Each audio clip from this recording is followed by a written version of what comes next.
여러분 우리가 이제 그 갈라디아서 6장 드디어 마지막 장에 이제 우리가 오늘 공부하고 끝낼 것인데, 여러분이 갈라디아서를 이렇게 자세히 공부하고 힘을 들여 공부하면 로마서는 또 상당히 쉽게 우리가 쉽다기보다도 아주 좀 정말 이해하면서 읽을 수 있어요, 로마서를. 그리고 아까 그 질문한 것에 대해서 제가 한 가지 답하고 싶은 것은, 여러분 요새 보면 그 유대인 그 절기들을 강조하는 사람들이 많이 생겼거든요. 예, 절기를 이 땅에 주신 것은, 그러니까 절기도 여러분 그 의문의 율법에 속한 거잖아요. 절기도 지금은 폐해진 것 중에 하나잖아요. 예수님께서 오셔서 그 원뜻을 이루셨기 때문에, 그리고 예수께서 원형이고 그것은 전부 다 그림자였어요. 그렇기 때문에 지금은 더 이상 지킬 필요가 없는 것들이거든요. 그런데 우리가 그 의미는 있어요. 왜 의미는 살아있는가? 예수께서 그 의미 되시니까. 예, 절기의 의미는 예수님이시거든요. 그래서 우리가 그렇게 절기를 이해해야 돼요. 절기는 무엇을 상징했는가? 예수께서 이 땅에서나 하늘에서 이루실 사역, 그러니까 예수님께서 하실 사역을 보여주는 것이 절기였어요. 때에 대한 것이 아니에요, 절기는.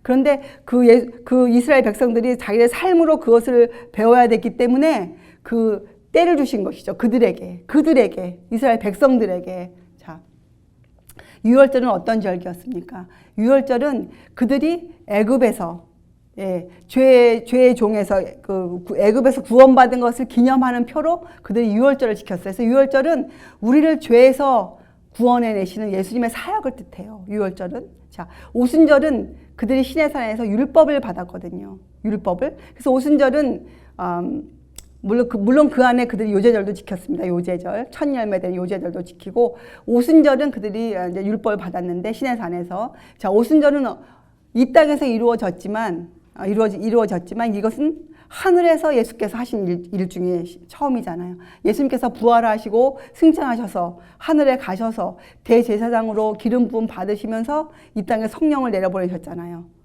그것이 그 오순절, 성령 강림절, 오순절이거든요. 오순절.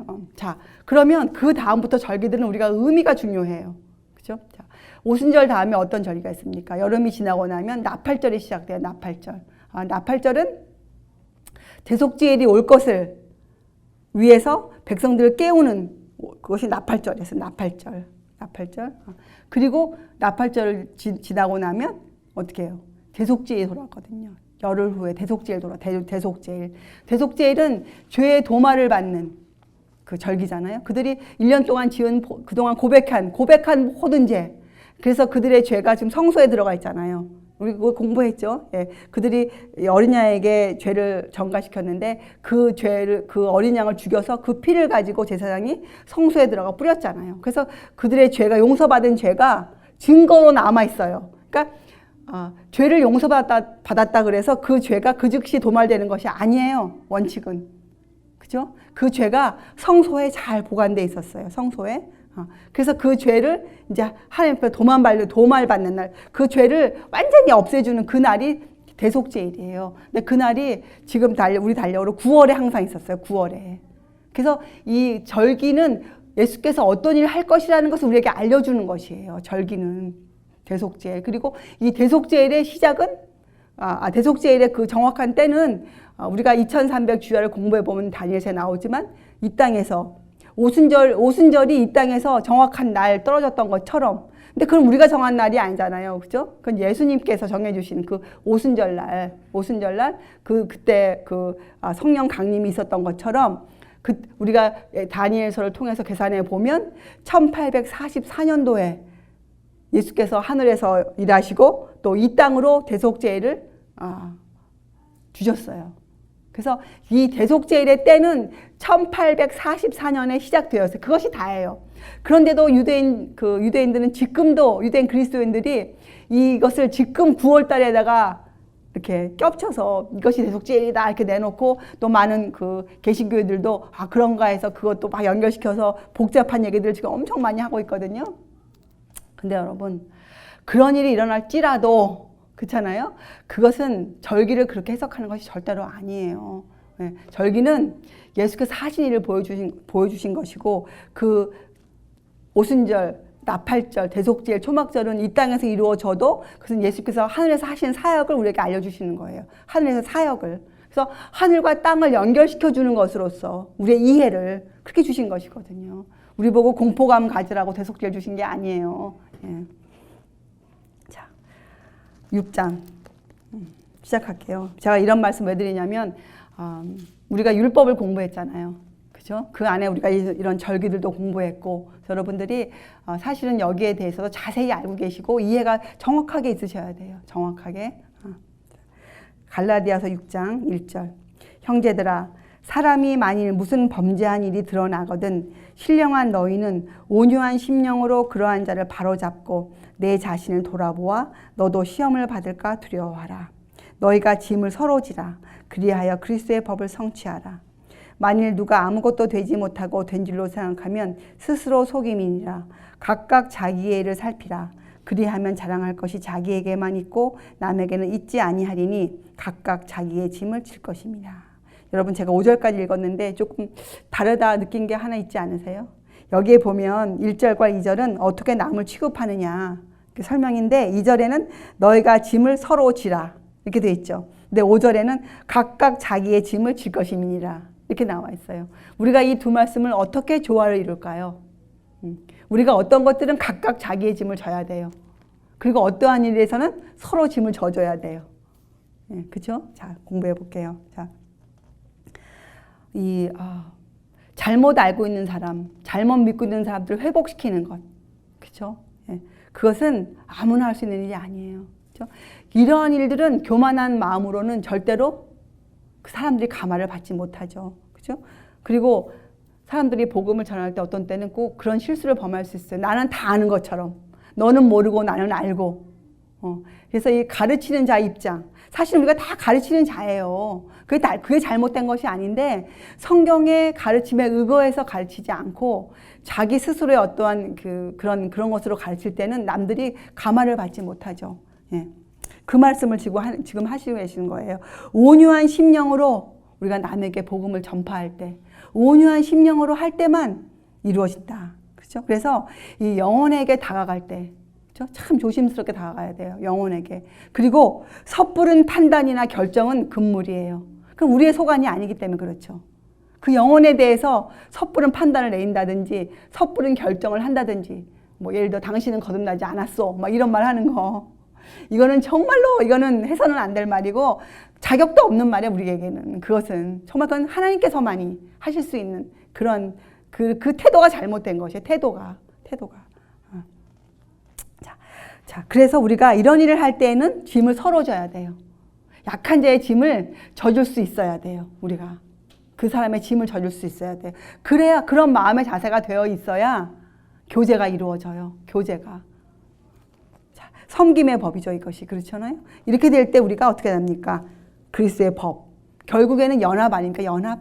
하나가 되는 것을 성취할 수가 있어요. 자, 그런데 3절부터 이제 5절까지는 그러나 누가 아무것도 되지 못하고 된 줄로 생각하면 스스로 속임이니라. 자, 이게 무슨 말일까요? 우리 아까 전 시간에 율법주의적인 것에 대해 공부했죠. 자, 예수님의 온유와 사랑이 빠진, 회개가 빠진 그런 것이 율법주의적인 것들이에요. 그러니까 율법의 행위로 구원을 이뤄보려는 사람들. 그렇죠? 그런 사람들이에요. 스스로의 기만에 빠진 사람들. 그렇죠? 이것이 왜 위험한가? 스스로 내가 아는구나. 이만한 일을 내가 하고 있어? 우리가 이렇게 잘하고 있어? 막 이러면서 빠져들어가는 것. 그것을 성경은 스스로의 기만. 왜냐하면 우리가 공부했지만 우리는 내세울 것이 아무것도 없어요. 그러니까 우리가 잠잠할 수뿐이 없는 주님 앞에서. 그런데 이 스스로의 기만이 왜 위험한가? 이렇게 아무것도 안 되었는데 이렇게 된 줄로 생각하고 스스로 자기 도취에 빠지잖아요. 그러면 자기 마음을 살펴볼 겨를이 없어요. 자기 성찰이 이루어지지 않죠. 그리고 지금 자기에게 무엇이 필요한지를 전혀 깨닫지 못해요. 그래서 많은 사람들이 믿노라 하면서도 이 성장에 이르지 못하는 것은 자기에게 하나님의 은혜가 왜 필요한지, 지금 무엇이 필요한지를 전혀 깨닫지 못해요. 자기가 된 줄로 알고 있어요. 자기의 것을 고집하죠. 이것은 고집스러운 사람들을 뜻해요. 예. 고집이 아주 심한 사람들. 자기 것을 주장하는 사람들. 세상에서 가장 위험한 부류의 사람들이에요. 이 사람들이. 정말 그 힘든 사람들이죠. 세상에서. 불신자들이 가장 위험한 사람들이 아니에요. 이런 사람들이죠. 자, 여러분 이 4절. 각각 자기의 일을 살피라. 그리하면 자랑할 것이 자기에게만 있고 남에게는 있지 아니하리니. 이 말씀을 잘 살펴보면 이해할 수는 있어요. 자, 그러나 우리가 좀 더 이해를 하기 위해서 킹 제임스 버전을 읽어보면 이렇게 나와 있어요. 여러분이 성경을 읽으시다가 좀 이해가 부족하다 할 때는 여러분이 갖고 있는 자료들을 다 사용하세요. 특별히 킹 제임스 버전 읽어보세요. 한국말 읽은데도 좀 이해가 안 되면 영어 성경을 또 읽어보세요. 영어 킹 제임스 버전 읽어보세요. 자, 이렇게 적혀져 있습니다. 오직 각 사람은 자기 일을 입증할지니라. 그리하면 기뻐할 일이 남에게 있지 아니하고 오직 자기에게만 있으리니. 이렇게 적혀져 있어요. 자, 이건 무슨 뜻이에요? 그리고 여러분 지금 이 3절, 1절, 2, 3절 우리가 그동안 쭉 공부한 것을 생각해 보세요. 네. 결국은 이 그리스도인이 뭐랑 연결되어 있습니까? 성령의 열매를 맺는 품성을 갖고 있느냐, 성령의 9가지 열매의 품성을 갖고 있느냐 아니냐 이거잖아요. 그래서 지금 우리가 이 품성의 마음을 왜 살핍니까? 괜히 왜 내 마음을 왜 살펴요? 내가 어떠한 사람인가 알아보기 위해서 마음 살피는 거잖아요. 그러니까 쉬운 말로 내 품성이 지금 어떠한가, 내 성질머리가 어떠한가를 잘 보기 위해서 나를 살피는 거거든요. 지금 그 말씀하고 있는 거예요. 여기서. 나를 살피라는 건 뭐예요? 자기에 대한 품성을 지금 분석해 보라는 거예요. 그죠? 품성. 그래서 이 품성에 대한 분석을 할 때에는 사람들은 다른 사람을 집중할 게 아니죠. 내 안에 들보를 먼저 보아야죠. 그 말을 지금 하고 있는 거예요. 자기 자신에게 집중하는 것이 제일 좋아요. 그것뿐이 방법이 없어요. 그죠? 그러면 어떻게 됩니까? 기뻐할 일이 우리가 언제 기쁩니까? 언제 기뻐요, 여러분? 그리스도인이 언제 기쁩니까? 내가 승리했을 때, 죄에서 이겼을 때, 투쟁에서 승리했을 때. 그렇죠? 그래서 이것은 승리할 일이 나에게만 있는 거예요. 남에게 없어요. 기뻐할 일이. 그래서 내가 이겨야 할 일은 싸워야 될 건 내 대상이지 남이 아니거든요. 싸워야 될 일은. 즉 바울이 그 말씀을 하고 계신 거죠. 자기의 결점을 알지도 못하고 그것은 가만 놔두고 남의 티에 집중하는 것은 참 어리석은 짓이죠. 그렇죠? 내 눈에 들보를 먼저 보는 것. 이게 다 같은 말씀이잖아요. 자, 그렇게 설명을 하신 다음에 7절에 스스로 속이지 말라. 하나님은 만홀히 여김을 받지 아니하시나니 사람이 무엇으로 심든지 그대로 거두리라. 자, 같은 말이죠. 스스로 속이지 말라. 스스로 기만하지 말라. 가장 위험해요.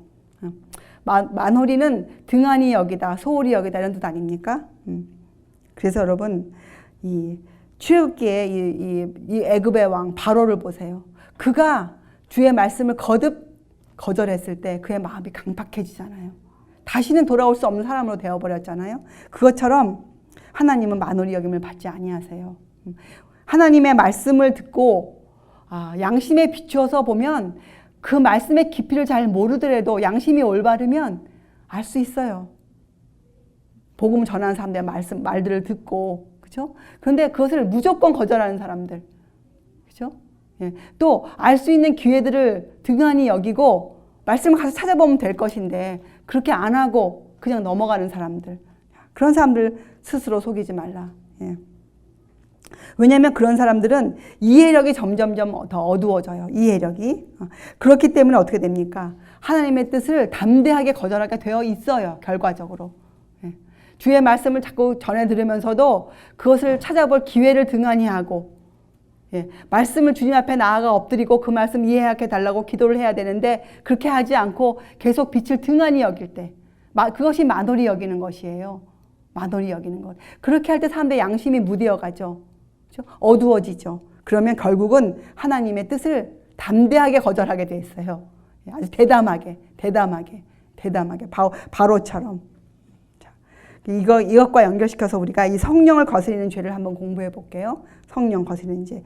마태복음 12장 31절과 32절에 자, 내가 너희에게 이르노니 사람의 모든 죄와 해방은 사하심을 얻되 성령을 회방하는 것은 사하심을 얻지 못하겠고 또 누구든지 말로 인자를 거역하면 사하심을 얻되 누구든지 말로 성령을 거역하면 이 세상과 오는 세상에도 사하심을 얻지 못하리라. 자, 여기에 보면 전부 다 말로 해요. 말로 인자를 거역하면 사하심을 얻어요. 그러나 말로 성령을 거역하면, 자, 이것을 우리가 어떻게 이해해야 됩니까? 그러면 뭐 성령이 인자보다 더 힘이 세다는 거예요? 어떤 뜻이에요? 왜 인자는 말로 거역하면 사하심을 얻고 말로 성령을 거역하면 사하심을 얻지 못하는가? 이게 무슨 뜻인가? 그죠? 자, 7장과 이 갈라디아서 6장 7절과 연결시켜서 우리가 이해하겠어요. 자, 스스로 속이지 말라. 하나님은 만홀히 여김을 받지 아니하시나니, 그 다음 구절, 사람이 무엇으로 심든지 그대로 거두리라. 자, 여러분 이거 우리 공부할 때 제9째 계명 거짓 증거하지 말지니라 할 때도 공부했거든요, 우리가. 자, 우리가 왜 계명에 거짓 증거하지 말지가 나와 있습니까? 거짓 증거. 이거 우리가 말로 하잖아요. 말 중에서도 특별히 이 경솔한 말들이 많아요. 잘 알지도 못하면서, 그렇죠? 잘 찾아보지도 않아 놓고, 예, 또 자기 마음을 속이면서 하는 거짓 증거들을 중점으로 우리가 생각해 보아야 되는데, 여러분, 이 사람은 무엇으로 심고 거둡니까? 우리들이 농부는 씨를 심어서 열매를 거두지만 사람은 무엇을 심어요? 대부분 말로 심어요. 말로. 우리가 말로. 그래서 이 경솔한 말 조심해야 되는데, 그래서 성령을 거스리는 죄라는 것은 성령께서 우리에게 오시면 무엇을 우리에게 먼저 하십니까? 우리의 죄를 알려주시잖아요. 이게 죄를 알려주시면 뭐예요? 왜 죄를 알려주십니까? 우리에게 회개하라고. 그래서 이것은 회개를 거절하는 죄예요. 성령을 거스리는 죄는 회개를 하라는 초점을 받아들이지 않는 죄예요. 우리 마음의 양심에 우리의 숨어있는 죄들을 성령께서 알려주실 때 그것을 거절하는 죄예요. 왜냐하면 그것을 자꾸 거절하잖아요. 그럼 우리에게 회개할 기회가 자꾸 사라져버려요. 왜? 마음이, 양심이 어두워지기 때문에 이해력이 같이 어두워지고 결국에는 대담해져요. 양심이 죽었기 때문에. 이것을 성경은 사람들의 교만, 사람들의 완고함이라고 말하고 있어요. 완고함. 이것이 완고함이에요. 그래서 고집스러운 성격은 정말 투쟁이 필요해요. 내가 좀 고집 있는 사람이다. 이것은 장점으로 사용하기 전에 먼저 어떻게 해요? 투쟁으로 불순물을 뽑아내야 돼요. 싸워야 돼요. 자, 알지 못하고 행하는 모든 죄와 해방은 다 용서를 받아요. 알지 못하고 한 죄는 기회가 있어요. 그러나 지속적인 반역의 정신은 사하심을 받지 못해요. 왜? 성령께서 그렇게 불허하시는 것이 아니고, 왜요? 이 지속적인 반역의 정신은 지속적이기 때문에 또 함께 지속적으로 그런 사람들 마음에 역사하기 때문에 그 성령께서 그 영혼을 감동시킬 힘이 미치지 않는 곳에 자기 자신을 갖다 둘 수뿐이 없어요. 이것은 성령께서 그 사람을 거절하는 것이 아니고, 성령께서 아무리 역사하셔도, 성령께서 아무리 크게 역사하셔도 그 사람이 그 고집을 부리고 있는 한 자기 자신을 은혜를 받을 수 없는 곳에, 그 성령님의 그 큰 힘이 미치지 못하는 곳에 자신을 두기 때문에 그렇게 되는 것이에요. 여러분, 이것도 원칙이 필요합니다. 하나님은 사랑이세요. 하나님은 모든 사람이 어떠한 죄인이라 할지라도 모든 악인이 돌이켜서 하나님께 돌아오기를 원하시는 게, 또 그렇게 하도록 모든 준비를 갖추어 놓았어요. 그래서 거절하는 것은 그 사람의 선택이에요. 이것이 성령을 거스리는 죄예요. 성령을 거스리는 죄. 그래서 성령을 모독하는 죄는 갑작스러운 어떤 말이나 행동에 있는 것이 아니고, 그것은 진리와 명백한 증거를 거절하는 죄죠. 거절하는 죄. 여러분, 죄도 등급이 있을까요? 어떻게 생각하세요? 여러분, 이런 말 있잖아요. 이제는 하나님이 날 용서 안 하실 거야. 이 죄는 정말 끔찍해. 그런데 사실은 그건 틀린 말인데, 죄는 하나님이세요. 예, 어떠한 극악한 죄라 할지라도, 또 아무리 많은 죄라 할지라도 용서 못하실 죄가 주님께는 없으세요. 하나님이시니까. 그렇잖아요. 그래서 죄에는 크고 낮음이 없어요. 죄는 죄예요. 죄는 죄예요. 자, 그런데 그 성령의 힘이 못 미치는 이유, 놀라운 주님의 십자가가 어찌할 수 없는 이유는 뭐겠어요? 이유는 그들이 교만하기 때문에 그래요. 스스로 속이고 있기 때문에 그래요. 그들이 완고하기 때문에 그래요. 그들이 주의 말씀을 등한히 여기고 있기 때문에 그래요. 이제 나는 다 되었다라고 생각하기 때문에 그래요. 그들이. 그래서 그들의 그 교만과 완고한 성질이 하나님의 영을 경멸하기에 이르렀고, 성령께서 나타나셔서 그들의 잘못을 깨달을 수 없는 그 위치에 자기 자신들을 처하게 놓기 때문에 그 힘이 미칠 수가 없는 것이에요. 참 안타깝죠. 그래서 이 고집스러운 성격 정말 고쳐야 돼요. 정말 주의 말씀으로 부셔서 없애버려야 돼요. 자녀를 기를 때에도 우리 애가 좀 고집 있는 성격이다 하면 어떻게 해야 되겠습니까? 그 애에게 매를 쳐서라도, 성경 말씀에 의하면 매를 쳐서라도 그 고집은 없애주는 것이 부모가 마땅히 해야 될 도리인 것이죠. 그래서 여러분, 사람은 무엇으로 심든지 그대로 거두리라. 이 말씀에 항상 마음을, 양심을 열어놓고 있어야 돼요. 그래서 우리가 하는 말, 작은 한 말이라도 우리가 경솔하게 하지 않도록, 그렇죠? 이렇게 해서 우리의 품성이 변화되는 거예요. 우리가 이런 원칙을 알고 있기 때문에, 이런 말씀을 기억하기 때문에 그 말씀이 나를 정화시키는 거예요. 말씀이. 그래서 우리가 물과 성령으로 거듭나게 되어 있죠. 물은 성령, 말씀을 상징하잖아요. 그래서 여러분이 말씀을 자주 읽고, 매일 읽고, 자주가 아니죠. 매일, 그것도 하루에 정말 자주 매일매일 말씀을 읽고, 그 말씀을 마음에 담으면, 잠을 잘 때도 그 말씀을 기억하고, 그 말씀 생각하고 잠을 자면, 그 말씀이 우리의 더러운 것들을, 생각들을 씻겨내려요. 정화시켜줘요. 그래서 어떤 것이 떠오를 때 우리가 금방 말씀으로 돌아가서 이렇게 하면 안 되지. 그러면서 동시에 어떻게 합니까? 그것을 저항할 수 있는 힘이 생기죠. 그 힘은 성령께서 우리가 그 힘을 주시는 거예요. 성령께서. 그래서 예수님의 중보와 성령의 중보는 성격이 틀려요. 예수님은 어떻게 중보하십니까? 하늘에서 우리 위해 중보하시잖아요. 성령께서는 우리의 마음에 직접적으로 역사하세요. 그래서 우리에게 보혜사 성령을 보내주신 거죠. 우리의 마음을 감동시키고 우리가 그렇게 행동하도록 힘을 미쳐주시고. 8절. 자기의 육체를 위하여 심는 자는 육체로부터 썩어진 것을 거두고 성령을 위하여 심는 자는 성령으로부터 영생을 거두리라. 자, 아까 우리가 공부했어요. 육체의 소욕과 성령의 소욕. 그렇죠? 육체가 하고 싶어 하는 것을 그냥 놔두면 어떻게 돼요?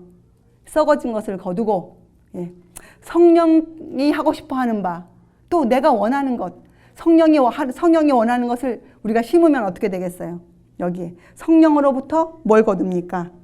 영생을 거두리라. 자, 여러분, 악한 것. 여러분, 이 악이 무엇의 지배를 받게 해놓으셨을까요? 하나님께서 악을 하나님이 지배하시는 것이 아니에요. 여러분, 악은 우리의 양심의 지배하에 놔두셨어요. 자, 여러분, 창세기 4장 7절에 보면 가인이 죄를 졌죠. 자, 그때 하나님이랑 대화 나누죠. 내가 선을 행하면 어찌 낯을 들지 못하겠느냐. 하나님이 선을 행치 아니하면 죄가 문에 엎드리느니라. 죄의 소원은 내게 있으나 너는 죄를 다스릴지니라. 자, 죄는 우리의 양심의 지배하에 놓여져 있습니다. 이것은 무슨 말이냐? 죄를 짓고 안 짓고는 우리의 선택이에요. 선택. 우리 양심의 지배하에 놓여져 있어요. 죄는 선택이에요. 가인에게도 똑같이 말씀하셨잖아요. 자, 우리를 성령의 감화 아래, 성령의 소욕 아래 우리를 놔두면 성령으로 거둬요. 우리가. 그러나 우리가 우리 자신을 어떻게 해요? 우리 육체가 하고 싶어 하는 데다 갖다 놓으면 뭘 얻어요? 썩어질 것을 거둬요. 그렇죠? 자, 이것은 삶과 죽음의 선택에 놓여 있는 것이에요. 그렇죠? 성령으로 심느냐, 육체로 심느냐, 이것은 굉장히 중요한 말씀이에요. 그렇죠? 왜냐? 악은 우리 양심의 지배하에 놔두셨기 때문에 그래요. 이 악을 양심의 지배하에. 이것이 자유예요, 자유. 왜냐? 우리를 강제로 진리를 받아들이게 안 하시잖아요. 강제성을 띠고 있지 않잖아요. 사람에게 자유를 주셔서 어떻게 해요? 선과 악을 택하게 하셨어요. 선이면 선, 악이면 악. 그죠? 우리가 만약에 충분한 증거를 가지고도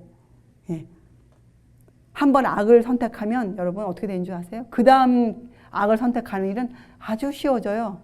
또 그런 일을 자주 하다 보면 어떻게 됩니까? 마음이 굳어져서 가짜를 진짜라고 믿기에 이르러요. 이것이 기만이에요. 이것이 스스로 기만당하는 것이에요. 기만. 기만은 아주 무서운 것이에요. 왜냐하면 기만의 끝은 불신이고 불신의 끝은 구원을 받지 못하는 일에 이르기 때문에 그러하죠. 그렇죠? 스스로 기만은 굉장히 어두워요. 그래서 이것을 우리가 안 하기 위해서는 우리에게 분별력이 필요해요. 분별력. 분별해 볼 수 있는 것. 그렇죠? 그래서 하나님께서 우리에게 주시는 이 말씀으로 여러분의 그 영혼을 정화시켜 나가야 우리에게 분별력이 생겨요. 옳고 그름, 원칙, 율법을 또 우리가 잘 알아야 우리가 마음에 원칙이 세워져요. 그래야 우리가 분별력이 그 근간 위에 세워지게 되어 있어요. 율법과 복음의 그 연합된 힘을 알고 있어야 우리가 승리할 수 있어요. 왜냐하면 하나님께서는 사람들을 영적으로 눈멀게 하지 않으세요. 하나님의 소원이 뭡니까? 우리를 구원하시는 거예요. 그게 사랑이고. 그래서 이 땅에 충분한 빛과 증거를 믿고자 하는 자들에게 주셨어요. 우리가 정말 사랑으로서 역사하는 믿음만 갖고 있다면 우리가 충분히 알 수 있는 것들이에요. 그래서 여러분 이렇게 보셔야 돼요. 거꾸로. 내가 아직도 잘 모르겠다. 나에게는 아직도 순수한 믿음이 부족하구나. 이렇게 여러분을 진단하셔야 돼요. 그것이 창피한 일이 절대로 아니에요. 그것을 모르면서도 알고 있다 하는 것이 정말 무서워요. 그걸 스스로 기만에 빠질 수 있으니까. 나에게 정말 내가 아직도 내가 잘 모른다. 이럴 때는 나는 아직도 내 믿음이 순수하지 않구나. 아직도 내 안에 내 것이 들어가 있구나. 이렇게 주님 앞에 가서 정말 우리가 어린아이처럼 엎드릴 수 있어야 돼요. 그래야 주님이 우리를 가르칠 수 있어요. 그건 다른 말로 하면 말씀을 읽을 때 말씀이 나를 가르쳐요. 진리로, 성령께서 나를 진리로 인도해 갈 수가 있으세요. 성령님께서도 우리의 동의를 구하지 않고서는 절대 일을 하시지 않으시거든요. 그래서 이것은 삶과 죽음의 문제로 중요한 것이에요. 내가 성령의 소욕대로 내가 심는가 아니면 육체의 소욕대로 심는가. 이거 까짓 여러분 이것처럼 위험한 것이 없어요. 우리 믿는 자들에게는 그런 것이 없어요. 왜냐하면 모든 거 하나하나가 삶과 죽음의 선택에 걸려있기 때문에 그래요. 우리가 하는 건 모든 거 하나하나가. 왜냐하면 이 세상에서 우리가 하는 선택은 무궁한 세월을 통하여 우리의 것이 될 것이기 때문에 그래요. 우리가 오늘 성령으로 심으면 영생을 얻을 것이고 하늘에 갈 것이고 우리가 오늘 육체로 심으면 영생을 잃어버릴 것이고 그렇죠? 그리고 여러분 중간은 절대 없습니다. 그리고 제2의 은혜의 기간 없어요. 은혜의 시간은 지금 오늘이 다예요. 그렇죠? 은혜의 시간은. 자, 우리는 이 세상에서 그리스도께서 이기신 것 같이 이기는 자가 되라는 성경의 요청을 받고 있습니다. 성경 우리에게 분명히 말씀하시기를 너희는 이기는 자가 되어야 한다. 이렇게 말씀하시고 계시는 거예요. 그리고 하늘은 우리에게 풍부한 기회와 특권들을 다 주셨어요. 십자가를 통해서 예수님의 희생과 중재를 통해서 우리가 할 수 있도록 모든 준비를 끝내놓으셨어요. 그래서 여러분 마음에 있는 모든 이기심을 뿌리채 뽑아버려야 돼요. 그 이기심이 얼마나 무서운 줄 아세요? 우리를 하나님께 가지 못하도록 막아요. 그 이기심은. 하나님께서 우리에게 이것을 달라고 하실 때 우리에게 그게 하나님 필요해서 하신 것이 아니잖아요. 우리의 유익을 위해서 하는데도 우리는 앞을 못 보는 장님이기 때문에 그것을 쫙 갖고 내놓지 않죠. 하나님께. 하나님이 좀 내놔라 할 때도 우리의 유익을 위해서 하는 것인데도 우리는 당장 오늘 앞과 내일만 바라보기 때문에 내일도 아니죠. 5분 1도 모르는데 무슨 내일이에요. 그것을 내놓지 못해요. 꽁꽁꽁 내 마음에 아니면 장롱 한 구덩이에 아니면 또 뭐 나만을 위해 쓴다든지 꽁꽁 싸매놓고 있죠.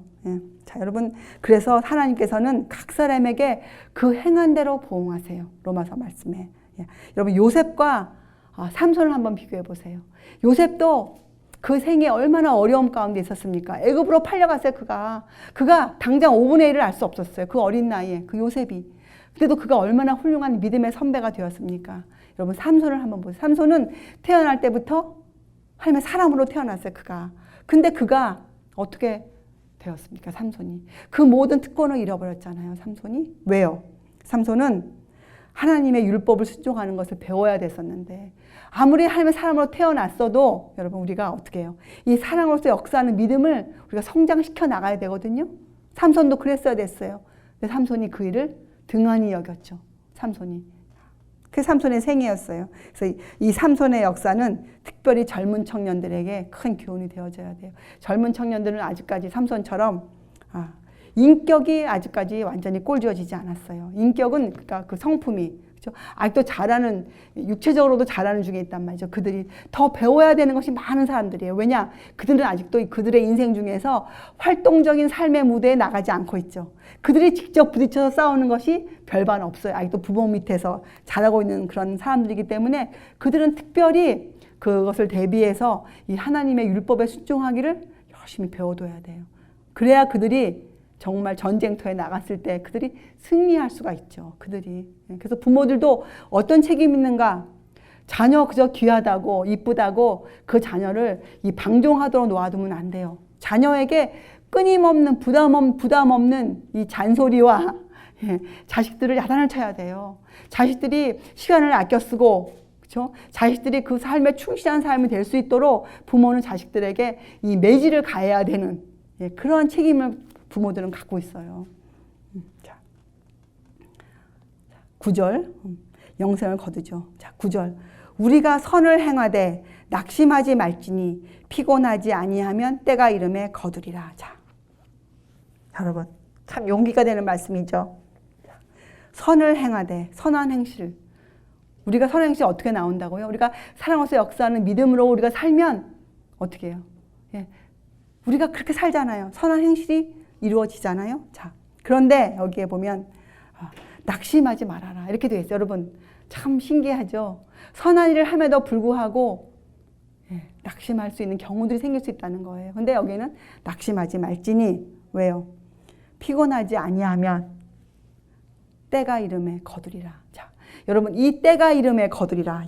이때 주님의 재림의 때 주님께서 이 땅에 오셔서 우리의 모든 눈물을 씻겨주시고 우리를 정말 그 하늘로 데려가실 그때까지 우리는 낙심하면 안 돼요. 우리는 그때까지 어떻게 해야 됩니까? 끝까지 견디는 자가 되어야 돼요. 끝까지 견디는 자. 그죠?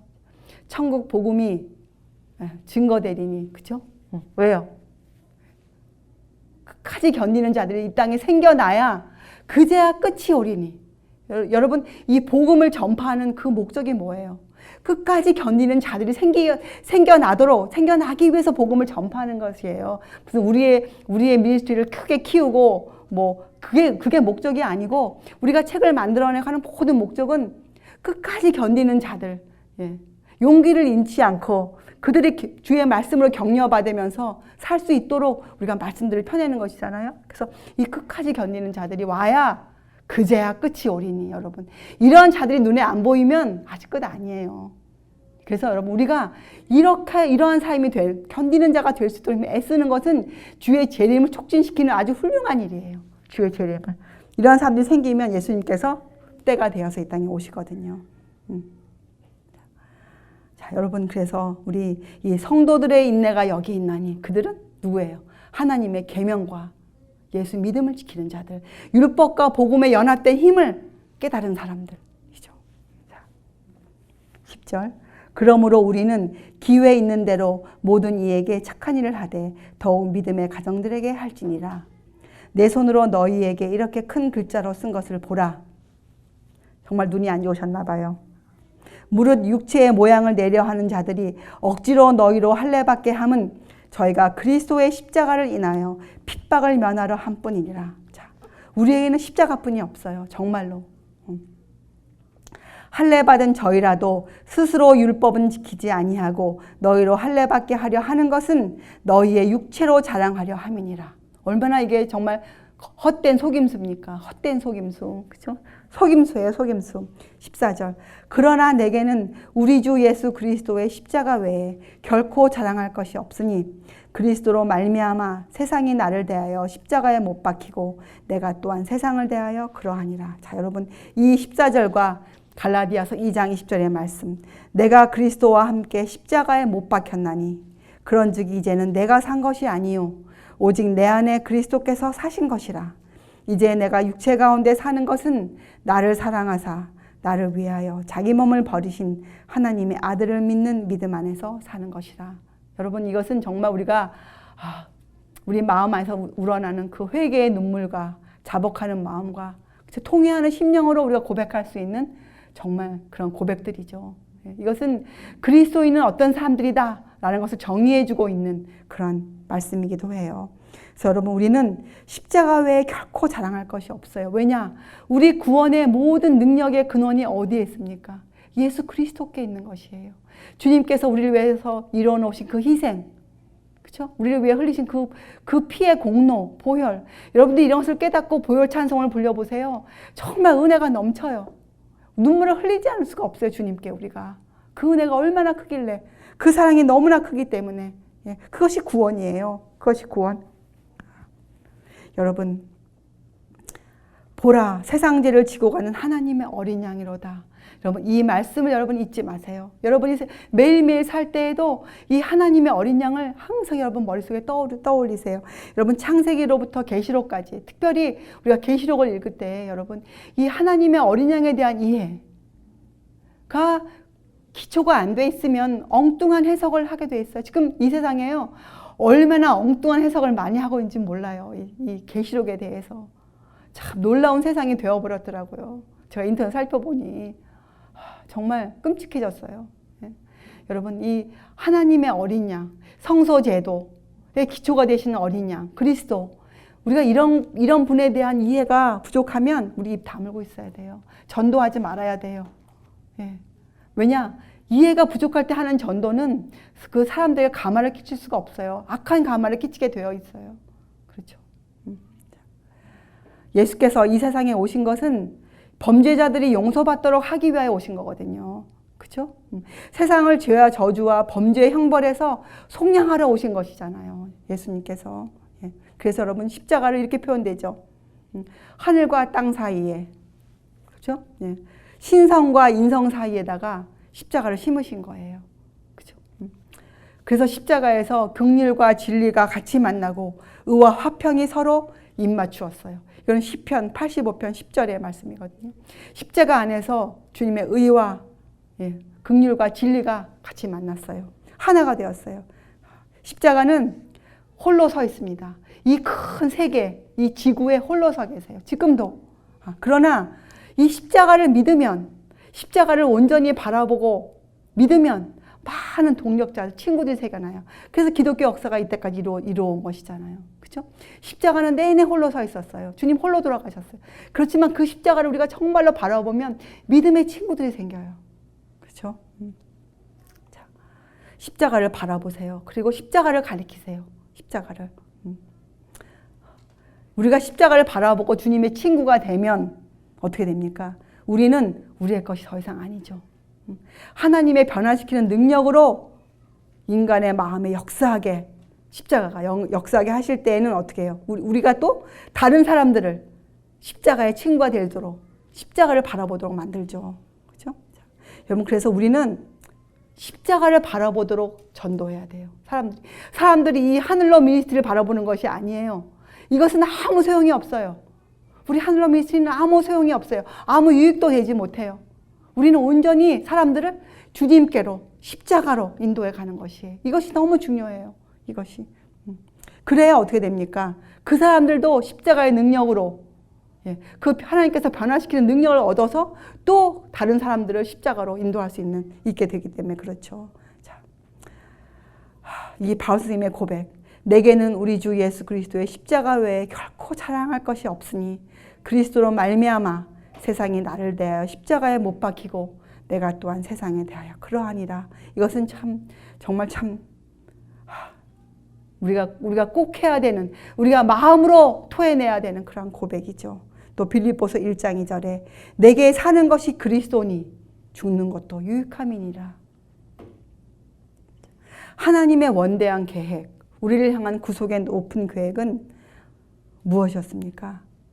우리를 이 죄에서만 구속하는 것이 아니라 뭐예요? 우리를 이 땅에서 하나님의 사람으로 살 수 있게 해주시는 것이었잖아요. 이 땅에서. 그렇죠? 그래서 예수님께서 이 땅에 사람으로 오신 것은 하나님께서 무엇을 하실 수 있느냐를 보여주시기도 하시지만 더 큰 것은 사람이 이 땅에서 하나님의 힘을 힘입어 살 때 어떠한 사람이 될 수 있는가를 보여주신 거예요. 예수께서 이 땅에서.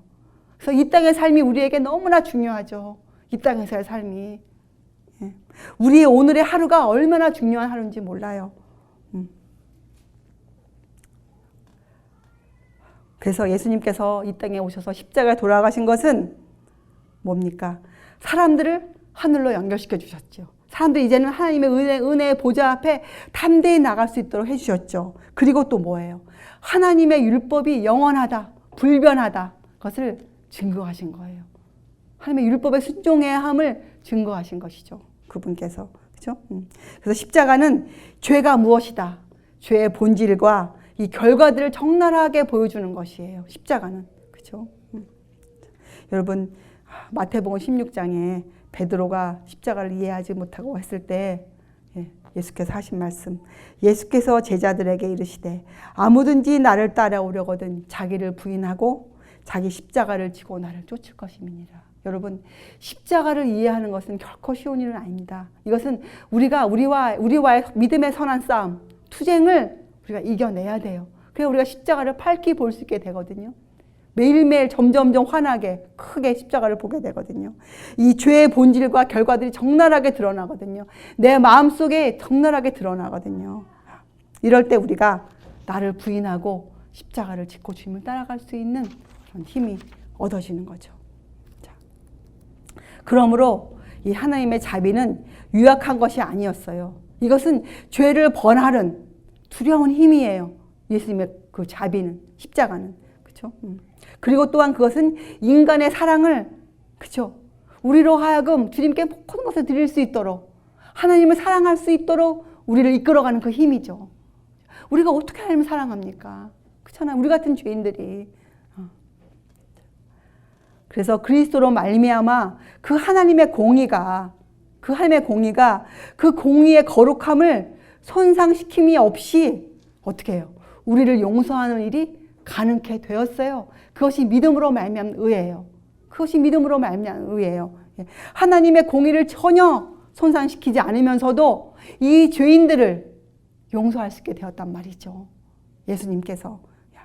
여러분, 시편 89편 14절에 의와 공의가 주의 보좌의 기초라, 이런 말이 있어요. 여기에 의와 공의, 그럼 이 의와 공의는 뭐가 다르다는 겁니까? 바로 여기 말하는 이 의는 믿음으로 말미암아 얻어진 의예요. 이 의와 공의가 주의 보좌의 기초예요. 자, 다른 말로 하면 자비. 그래서 예수님의 우리를 향하신 자비는 두려운 힘이에요. 죄를 벌하는 두려운 힘. 우리를 어떻게 해요? 이 죄를 이길 수 있는 사람으로 만들 수 있는 그 힘이에요. 이 하나님의 자비가, 의가, 믿음으로 말미암은 의가. 시편 8, 99번 14절에는 의와 공의가 주의 보좌의 기초라. 여기 믿음으로 말미암는 의죠. 인자함과 진실함이 주를 앞서 행하나이다. 여러분, 이 시대 사람들이 이 하트 모양을 아주 좋아하죠. 사랑. 여러분, 그 하트에다가 쓰세요. 그것은 십자가의 사랑인데, 우리가 원하는 사랑은 십자가의 사랑인데, 그 안에는 이 사랑과 공의, 의와 공의가 함께 있어요. 믿음으로 말미암는 의와 십자가의 공의가 함께 들어가 있어요. 그것이 자비와 긍휼이 함께 들어가 있는 거예요. 삶의 공의와. 그렇죠? 땅끝의 모든 백성아, 나를 앙망하라. 왜요? 이러한 사랑이 흐르기 때문에. 그리하면 구원을 얻으리라. 나는 하나님이라 다른 이가 없음이니라. 여러분, 세상 죄를 지고 가는 하나님의 어린 양, 그것이 십자가죠. 이 십자가죠. 요새 또 이상한 소리 하는 사람도 있더라고요.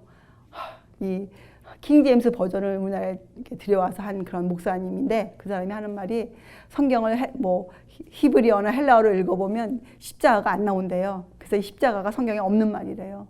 참, 지금 얘기하는 그런 십자가가 아니었을지라도, 있잖아요. 예수님께서 그 사람 말에 의하면 그 나무 하나 이고 가셨대요. 그리고 그 헬라어 말로 의하면 그 십자가에 지신 것이 그 무슨 통나무, 살아있는 나무라고 나와 있다는 거예요. 이런 복잡한 말을 하면서 우리로 하여금 십자가를 바라볼 수 없도록. 그래서 여러분, 십자가가 중요한 게 아니고 그 나무가 중요한 게 아니잖아요. 우리가 뭘 봐야 됩니까? 그 안에서 예수께서 우리를 위해 바치신 그 희생, 그걸 보라는 거 아니에요? 그 십자가를 바라보라는데 어떻게 십자가만 바라보라고 나무 십자가를 바라보라는 게 아니잖아요. 십자가를 바라보라는 것은 예수께서 그 십자가에 설리신 그 희생, 하늘의 하나님이신 하나님의 아들께서 이 땅에서 우리를 위해 흘려놓으신 그 인생의 그 고통, 인생의 그 고난, 굴욕, 그것을 바라보라는 거예요. 우리에게 그것을 바라보라. 그리고 사람들에게 그것을 가리키라. 못 박히신 구주와 부활하신 구주를 가리키라. 사람들이요, 이 주님께 시선을 고정시키면, 모든 사람의 인생의 목표가 그 주님께로 가면, 베드로가 그랬던 것처럼, 베드로가 주님을 부인했지만 얼마나 훌륭한 주님의 사도가 되었습니까? 그것처럼 우리의 마음의 눈이 주님의 그 희생에 눈이 딱 박히면, 사도 바울의 고백처럼, 예, 세상이 죽어요. 나에 대해서. 죽었어요. 십자가에서. 그렇죠. 나도 죽었어요. 그러면 그때는 이 십자가를 지라는 가르침을 능히 받아요, 우리가. 십자가를 지어라. 질 수 있게 돼요. 우리의 눈을 고정시키면, 예, 모든 것을 버릴 수 있게 되죠. 그리고 어떻게 됩니까? 내 이기심에 대해서 내가 죽어요. 이것이 사도 바울의 고백 아닙니까? 세상이 나를 대하여 십자가에 못 박히고 내가 또한 세상을 대하여 그러하니라. 그렇죠? 그리고 하나님의 모든 말씀을 100% 믿습니다. 완전히 신뢰합니다. 예. 세상에서 뭐가 흔들어도 우리가 주의 말씀대로 끝까지 견디는 자가 될 수 있어요. 이것이 십자가를 바라보라는 것이에요. 이것이 예수께서 세상을 움직이는 방법이셨어요. 세상을 움직이는 수단이고, 이것이 우리의 기독교가 이제까지 살아온, 예, 우리의 그 방법이었어요. 우리는 앞으로도 우리 믿음의 선배들의 바톤을 이어받아 이 방법대로, 예수께서 행하신 이 방법대로 전도하고 전파하고 이렇게 살 것이에요. 자, 15절. 할례나 무할례가 아무것도 아니로되 오직 새로 지으심을 받은 자뿐이니라. 무릇 이 규례를 행하는 자. 여기 이 규례가 뭐겠어요? 이 규례가 할례나 무할례가 아무것도 아니에요. 이 규례는 뭐예요? 새로 지으심을 받은, 우리가요, 유대인들의 그 규례를 지킬 필요는 없지만 그 규례가 가르치는 예수님을 우리가 어떻게 해요? 믿고 행해야 되잖아요. 그렇죠? 예. 하나님의 이스라엘에게 평강과 긍휼이 있을지어다. 이후로는 누구든지 나를 괴롭게 말라. 내가 내 몸에 예수의 흔적을 가졌노라. 이 형제들아, 우리 주 예수 그리스도의 은혜가 너희 심령에 있을지어다. 아멘. 여러분과 저도 이 사도 바울의 고백처럼, 그렇죠? 내가 내 몸에 예수의 흔적을 가졌노라. 내가 예수의 고난을 내가 살고 있노라. 이렇게 우리가 고백할 수 있으면 얼마나 좋겠습니까? 예, 얼마나 우리가 정말 좋겠어요. 예, 정말 그것이 소원이죠. 예. 하나님은 죄인이 사랑 많으신 구주를 있는 그대로 볼 때 희망과 확신이 우리의 마음을 사로잡을 것이에요. 그리고 의지 없는 영혼, 주여, 이 갈데 없는 영혼을 예수 그리스도께 남김없이 우리가 던질 수가 있어요. 이것이 안 되면 우리가 회복되어지지가 않아요. 우리의 성품이 꼴지어질 수가 없어요. 예수님께서는 우리에게 품성의 완전한 변화를 주셔서 이 죄를 정복한 그 이상, 그런 존재가 되게 하시려고, 우리를 하늘에 데려가서 영원히 함께 살게 하시려고 자신을 제물로 바치신 것이에요. 여러분과 저도 이렇게 이해하고 산 제사, 희생을 드릴 수 있는 사람. 여러분, 예배는 제사인데 sacrifice, 희생입니다.